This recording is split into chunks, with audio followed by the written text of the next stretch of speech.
Man, getting out of this movie made me really rethink the way I say Ferrari. I mean, I've always said Ferrari, but you know, the Italian in me, I should probably pronounce it a little differently, right? Like Ferrari. Enzo Ferrari. Ferrari.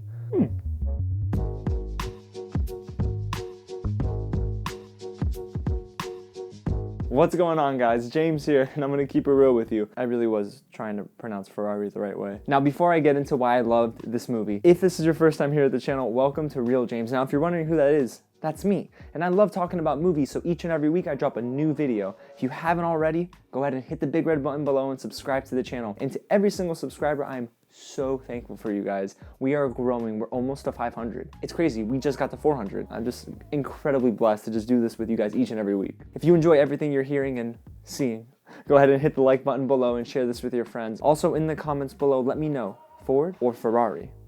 All right, guys, so let me waste no more time and put this car in drive to talk about why I loved Ford versus Ferrari. I really tried for that car pun.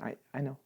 Ford versus Ferrari is based on the true story of the 24-hour Le Mans in 1966. Now, Ford was never a part of it. Ferrari was king. They were winning every single race. But marketing manager for Ford, Lee Iacocca, played by John Bernthal, said, you know what? Let's go ahead and get Ford into the racing scene to sell more cars. And that's where Ken Miles and Carroll Shelby step in. They're two people who have genius minds go ahead and set the standard for Ford in the Le Mans. I'm not going to spoil too much for people who don't know about the story because I know I didn't, and it added to the experience. So let's start by talking about why this movie works so well. And it really starts with these two guys, Christian Bale and Matt Damon. Christian Bale plays Ken Miles, a British racer. He's an outstanding driver. And Matt Damon plays Carroll Shelby, who did win the Le Mans once before, not with Ford, but just won the Le Mans. And then since has had health problems and has to take a step back and almost train up Ken Miles for these next races. Let me tell you guys, both of them on screen together is electric. This is one of the best, if not the best, on-screen duo that I've seen this year. I loved every moment with them together, and yeah, individually they had great scenes.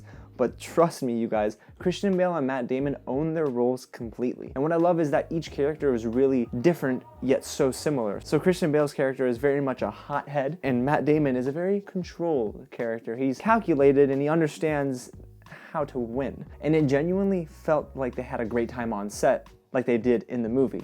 I mean, all the jokes, the one-liners, everything kind of blended together so perfectly that by the end of this, I was like, yo, I want more of them together. 2.5 hours was not enough. Now, besides the acting from both Bale and Damon, this movie is breathtaking.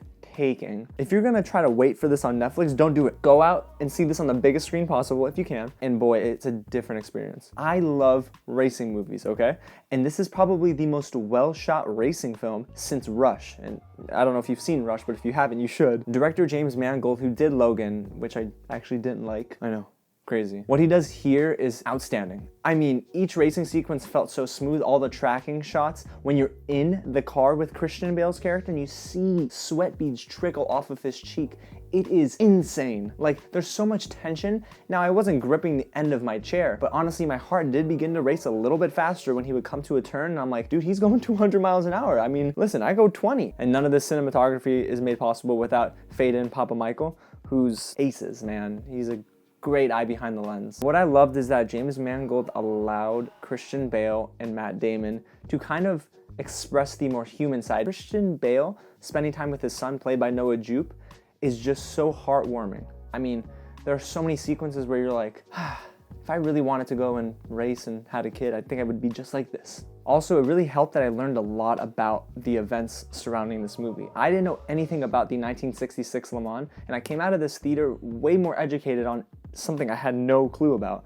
But that also helped the experience because I didn't know who was gonna win. I didn't expect a certain situation to happen at the end. It just adds to the pull that this movie has on the viewer. Now, I know I've been saying words like amazing, engaging, breathtaking, but there are a couple of things that hold this movie back from being perfect. Now, it's a sports movie. I mean, I get it, but the thing is, it's still predictable. There are a lot of those light bulb moments where you understand where the movie's going before it gets there, And that's not a terrible thing, but it's also a little annoying when the movie is 2.5 hours long. And then there's something that happens right at the end of the movie that is incredibly anticlimactic. It's an area where I feel like director James Mangold could have focused more on and given more emotion to, because it happens off screen and relatively quickly. I think director James Mangold could have cut some fat in the beginning of the movie and given more time to this single scene. So yeah, all the Oscar buzz really is justified for Matt Damon and Christian Bale, because both of them could either be nominated for Best Actor and the other for Best Supporting, but I would not be mad if both of them got Oscar nominations this year. Absolutely insane performances. There's some incredible cinematography here, and it's truly a film that if you don't see it in the theater, you'll still enjoy it at home, but I seriously encourage you, go to the movies and watch this film, because Ford versus Ferrari is a gem. I love this movie. All right, guys, so that was my take on Ford versus Ferrari, a film that, guess you could say, puts things into overdrive. I have to stop with these puns. But seriously, guys, if you haven't already, hit the big red button below and stay subscribed to the channel and the little bell next to it. Tap that too so you stay notified every time I drop a new video. Oh, and if you haven't already, hit the like button and share this with your friends. Also, in the comments below, let me know what you think of the film when you see it. All right, guys, so until next time, I'm gonna peel out of here. Oh no, my phone fell. Don't text and drive, kids.